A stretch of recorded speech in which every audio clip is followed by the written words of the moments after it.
कहते हैं आधुनिकता और तनाव भरी जिंदगी के बीच मोबाइल एक ऐसा जरिया बन गया है कि लोग अपने अकेलेपन को दूर करने के लिए बातचीत पर इस्तेमाल करते थे।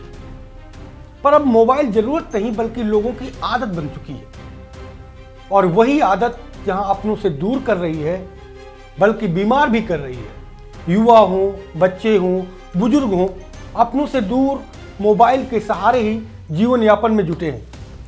लेकिन मोबाइल कितना खतरनाक भी हो रहा है आपके जीवन में, हम कुछ किस्से बताते हैं आपको। मोबाइल के बाद आर्टिफिशियल इंटेलिजेंस मतलब एआई आधारित चैट बॉक्स ने युवाओं को एक नए तरह के खतरे में डाल दिया है। दोस्ती और भावनात्मक सहारे के नाम पर कुछ युवा अब एआई चैट बॉक्स को अपना सबसे करीबी मानने लगे हैं। दोस्तों और परिजनों के सामने उनकी चुप्पी बढ़ रही है और समझाने पर वो अपने ही लोगों को दुश्मन समझने लगे हैं।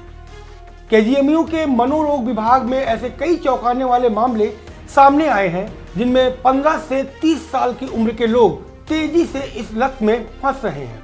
कुछ मरीज तो 10 से 12 घंटे तक चैट जीपीटी, जेमिनी या अन्य एआई चैट बॉक्स से लगातार बात करते रहते हैं, यहाँ तक कि हर फैसला भी उसी से पूछ कर लेते हैं।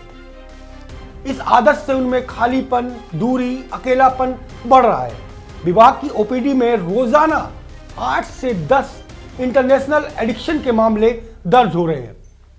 अगर कुल 400 मरीज आते हैं तो उनमें लगभग 35 से 40% इंटरनेट या गेमिंग लत से रिलेटेड होते हैं। बच्चों की ओपीडी में हर दिन 8 से 10 मामले पहुंच रहे हैं। हालात ये है कि एक युवती 22 वर्षीय का केस केजीएमयू में आया है जो डॉक्टरों के लिए एक सरदर्द बन गया है। ये लड़की एआई को अपना दोस्त मानती है और कहती है कि एआई के अलावा दुनिया में उसका कोई नहीं है।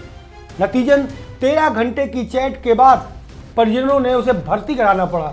इतना ही नहीं कि नवयुवक बच्चे ही मोबाइल से प्रभावित हैं, बल्कि बुजुर्ग भी नहीं बचे हैं। खालीपन और अकेलेपन से परेशान बुजुर्ग एआई इंटरनेट का सहारा ले रहे हैं और जिसकी वजह से तनाव, चिड़चिड़ापन बढ़ रहा है। अब दौर ऐसा आ गया है कि अब एआई का इस्तेमाल बस काम तक सीमित रखना होगा, वरना अंजाम जिस तरीके से बढ़ रहे हैं उसका अंजाम भी भुगतना पड़ेगा। क्योंकि एआई आपसे बातचीत करता है, आपको सारी चीजें बताता है, लेकिन एआई आपका दोस्त नहीं हो सकता। एआई एक तकनीक ही है, जिस तकनीक का इस्तेमाल आप अपने कामकाज में करिए, बल्कि निजी जीवन से एआई को दूर रखिए, वरना ऐसे केसेस बढ़ेंगे और फिर तनाव भरी जिंदगी और अपनों से दूर होने का खतरा भी बढ़ेगा।